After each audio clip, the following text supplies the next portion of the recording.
Trial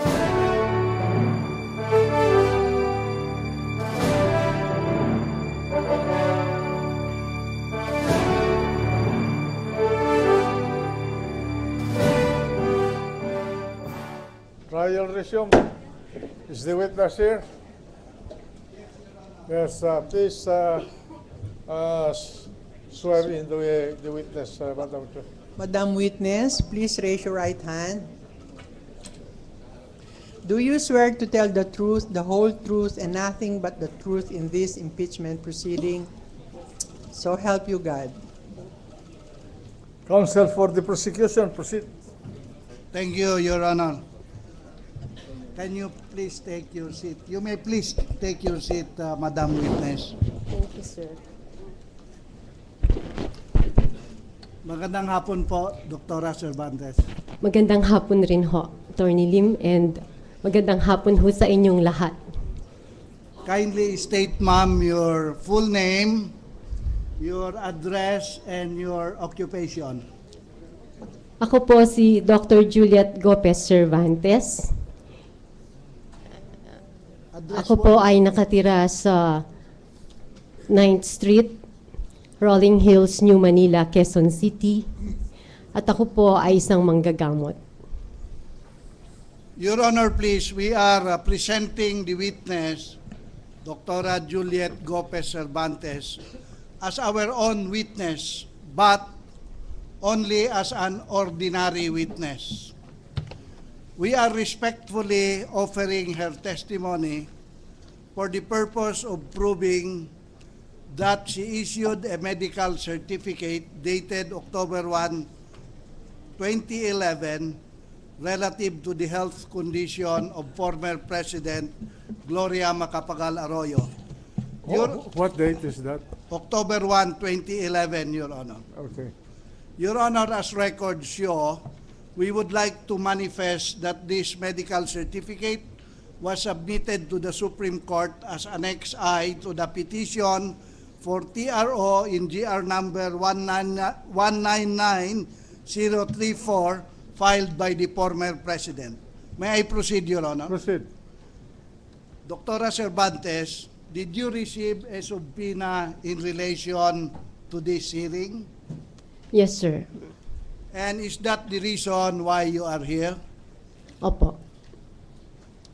Do you know former President Gloria Macapagal Arroyo? Yes, sir. Why do you know her, ma'am? Ako po ay siyang pinaka-main attending physician ng former President every time he went to St. Luke's Medical Center from Quezon City and lately in Global. And I was the main attending from 2006 to December 2011.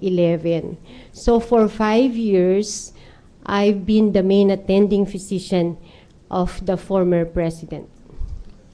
Can you kindly explain what exactly you do or you have done as main attending physician for the former president? What exactly do you mean by that, ma'am?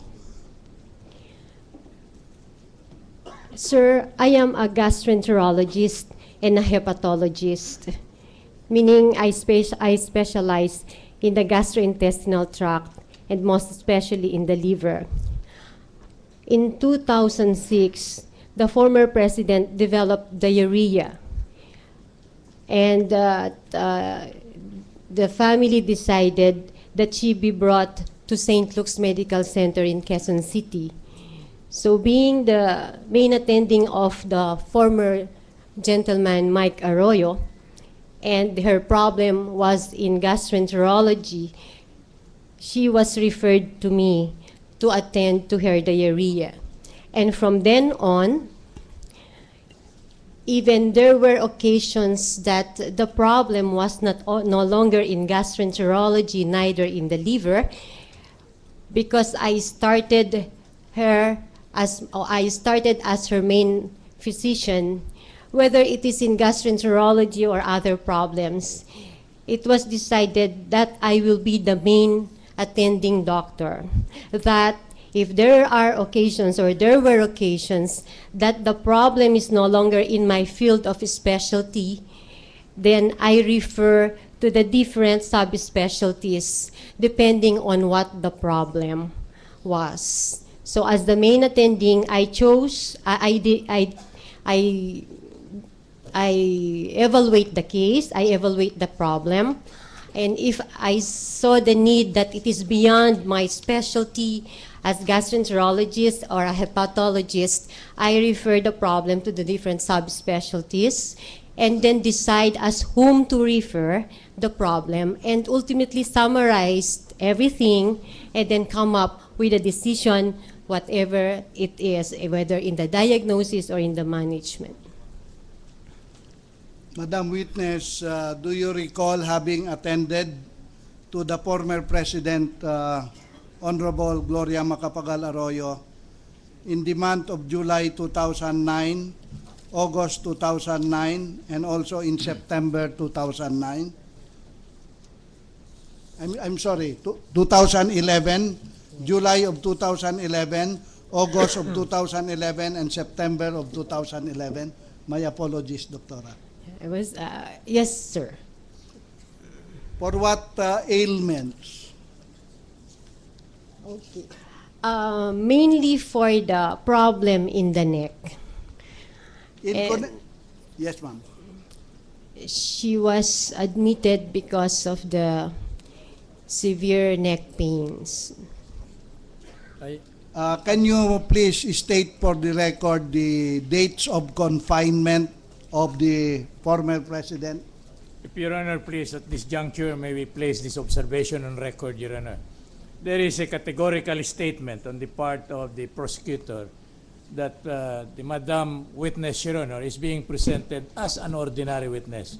We notice, however, that practically from the start, she is testifying along medical lines, Your Honor.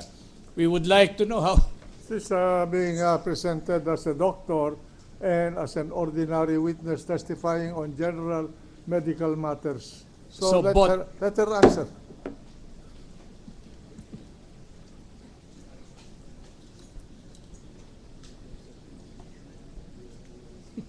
Can you kindly answer the question, ma'am? I just would like to request you to state for the record the dates of confinement or hospitalization of the former President in 2011. Specifically, July 2011, August 2011, and also September 2011. She was admitted July 25, 2011 to August 5, 2011.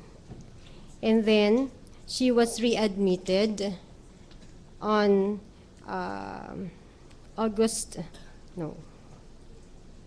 she was readmitted on September 20 and then discharged the following day, September 21. In the subpoena, Dr. Cervantes, you were required to bring and produce the original and certified true copies of the medical certificate dated October 1, 2011, which you issued on the medical condition of former President Gloria Macapagal Arroyo. Did you bring that medical certificate, Doctora? Yes, sir.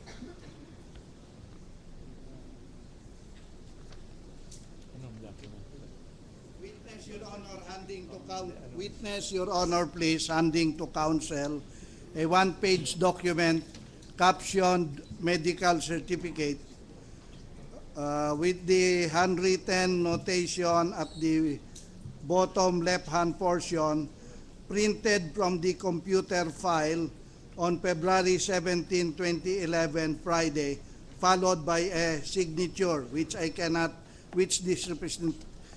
this representation cannot read. Your Honor, I would like to ask these questions to the witness. Madam Witness, I noticed that this medical certificate which you have produced and which you have just handed to this representation is an unsigned copy. And I also noticed that it is merely a printout on a one-page bond paper without any letterhead. Can you please explain why this is unsigned? Sir, because that was print from the computer, because the original copy is with the former president. When we issued that medical certificate, the former president was already discharged. So there was no duplicate copy that we made because it was issued on an outpatient basis. And I did not realize that I will end up this way in front of the court. That is why I did not Xerox the outpatient medical certificate, but it is in my computer. So when I was asked to bring the said medical certificate, I printed a copy. And I will be able to recognize the duplicate if ever I will see it, even if I have no signature, on that medical certificate that I'm bringing. We'll have no objection to the authentication of that document, Your Honor. Thank you. Thank you. Just to make it easier for you. Thank you, Mr. Justice. There is a signature at the bottom of the handwritten notation which I read earlier, printed from the computer file on February 17, 2011, Friday. Whose signature is this, ma'am? It's mine, sir. They have already admitted the Yes, authenticity of that document, counsel. Yes, Your Honor. We would like to Only request... for the detailed presentation, go ahead. Yes, Your Honor. Thank you, Your Honor. We would like to request, Your Honor, that this medical certificate be marked in evidence as the prosecution's exhibit Decapol N, as in Nancy, Your Honor. Mark it accordingly. We would also like to request, Your Honor, that the penultimate paragraph in this medical certificate containing the phrase... Please read the entire penultimate paragraph. Thank you, Your Honor.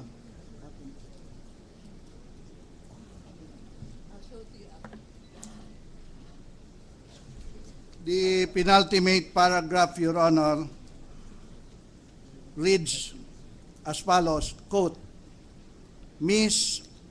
Macapagal Arroyo has metabolic bone disease and osteoporosis due to hypoparathyroidism with electrolyte imbalance and vitamin D deficiency. The Minerva brace should remain in place for at least 3 months, and barring any complications, she should be fully recovered from her spine surgery in 6 to 8 months.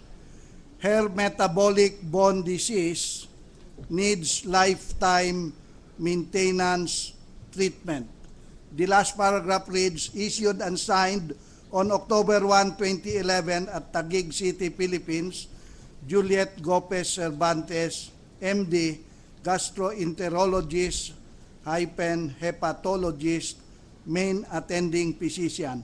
End of quote, Your Honor. That is all for the witness, Your Honor.